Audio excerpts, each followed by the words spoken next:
Hey guys, it's Tanya from 4Girls Jewelry, working today on some jewelry sets, and I want to show how I create these kind of earrings because I like that could be negative space, positive space, like you can have open and filled with some beads. You can put anything that your heart desire. You can put even chains if you wanted to, so those can be really unique earrings. So I used 18 gauge for a base and then 26 because most of my gems that I'm using very tiny drilled, so I used 26 to create this.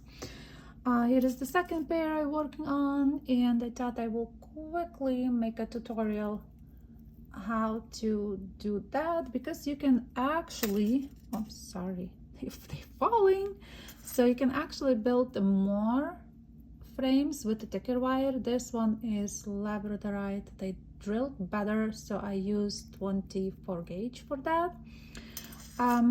So there you go. Let's quickly concentrate on the frame. So I didn't put yet anything I want to use for this pair because here I used labradorite, and you can, like I said, you can put chains, you can put whatever you want, you can whatever you want. So 20 actually, sorry, it's a 18 gauge, have hard and a little bit more than 3 inches, 3 1/4, and bail maker plier, probably the best tool for making those shapes. You can use the larger one or the second one, whatever you want your circle be. And I will just show how I make this part. So I used 26 gauge, that's soft and not really a long piece. It's probably that much. So for the woven part, and I might use, because it's a third pair, because here is the second pair, this will be my third pair, I might use labradorite, or should I stick with the, no, I probably will stick with the pearls just in case, because last time I used sterling silver, and you guys, I received some remarks that I should use probably copper because it's better to see, but I still want to work today with the sterling silver, so I'm filming again sterling silver. Sorry for that. I will try to explain as much as possible. So for the woven part, here is the piece of 26 gauge, and I will use, let's see, I will use maybe brown bead for now for the inside. Let's see how it will look like. Okay, so I have one tiny bead. So after you make your circle,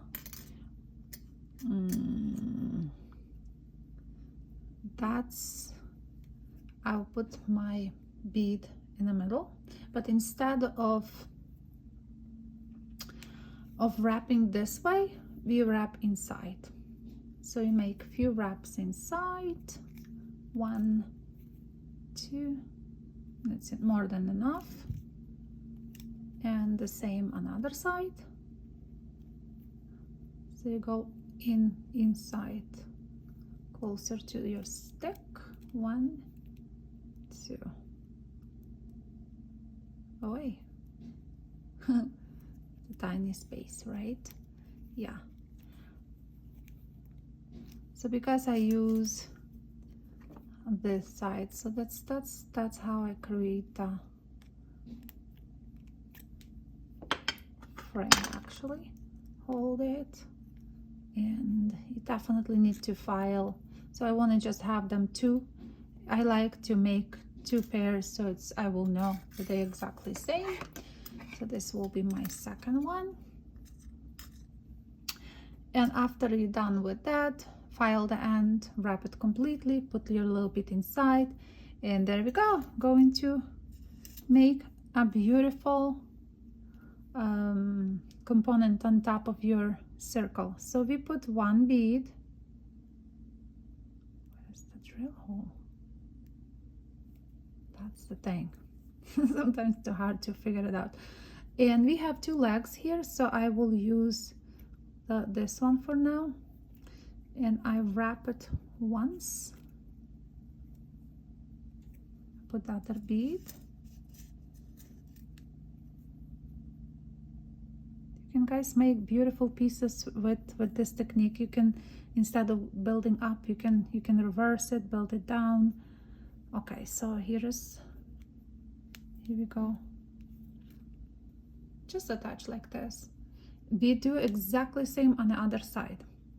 So when you wrap it twice or once, you know, you go inside in your previously wrapped,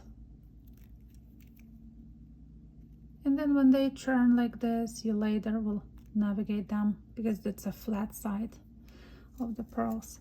Okay, and I put another bead here, and again go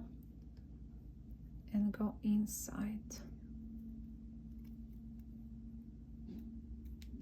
like this.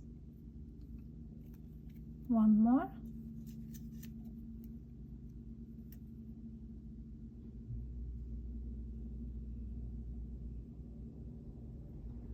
That's the challenge for me now, just to find the hole. Sorry. And instead of inside going here, we're going in a circle, and I make wraps.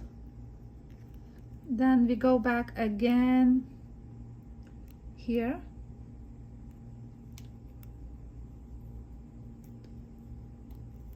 and we needed to put one more.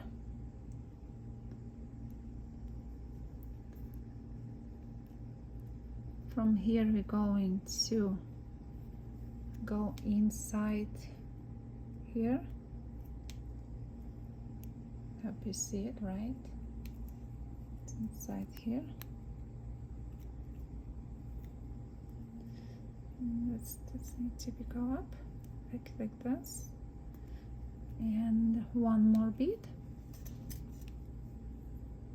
One more bead. And from here it goes inside here.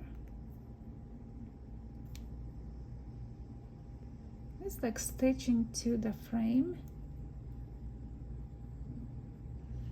Just navigate your bead all the way, and that's it. You can like leave it like this, or you can have one more bead if you wanted to. And those I just used two. So that's it. I just go all the way up here, and I make two wraps, and I will make it exactly same other side, and then squish it nicely. So when you squish it nicely, just make sure your beads are sitting the right way how you want it, because this one is flat, need to be. It will be nice if it's at the not flat way, but the proper way. And see how beautiful it will look like. You just push them together. They look so cute together. Then the other side, there's other so the other side here I did the same, except I wanted to add it one more on top. So that, guys, up to you. If you want to just leave it like two, it will be smaller. If you want to, because imagine you leave it like this, it will be like exactly same. Or if it's a larger, because I use this one is larger, so I decide to make a little bit more, so I added one more bead. And you do exactly same on the other side. So here I just want to show, this is my second one, right? So I put the one, because you do mirror image, so I put the one, and I use stitches on the same stitches that I did previously, and I will continue doing this. I will just add it one more, and do attach them to the same place. You see them, we attach them here, we do the same thing here, like attach them here the same way. Exactly, so it will be a mirror image of, okay, this. Then we go again inside, continue doing the same thing inside, and we put one more bead.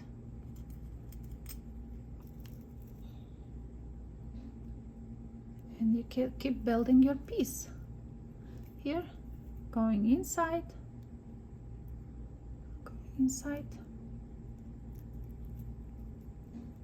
sometimes could be fiddly, but it just treat this wire like a wire, not like a thread, right? So no kinks, nothing. And one more, you go into the base and then come back and you build your beautiful, beautiful earrings. Guys, I hope this idea is something that you will practice and make, because to really create beautiful statement earrings just like that. You can jazz it how you want it. Could be a teardrop on the bottom without these little guys, could be chains, could be some kind of bones down there, whatever you want. I think it's really, really cute. What do you think? Let me know. I will wait for the comments below. Any questions about the pliers? I bought them at Home Depot. So Home Depot carried this brand, Crescent. A lot of people ask me, and I really like them. It's not for the jewelry makers, but I like them. So check your local stores like Home Depot or other. Also want to show you a piece that I'm working on. It's I have little sterling silver, and I actually drill and poke the little holes and go through with the wire and attach there and make it something pretty interesting, isn't it? some unique pieces. I showed this, right? So you can also build. The important thing is, even if you use the circle, just put a little wire or something that go through, because for this technique you need to attach to the middle, so you can make amazing jewelry building up with your tiny stones. Guys, I hope it's useful. Thank you so much for watching. Thank you for supporting, and I will see you next Tuesday with some fantastic videos too. Thank you. Have a great one. Bye-bye.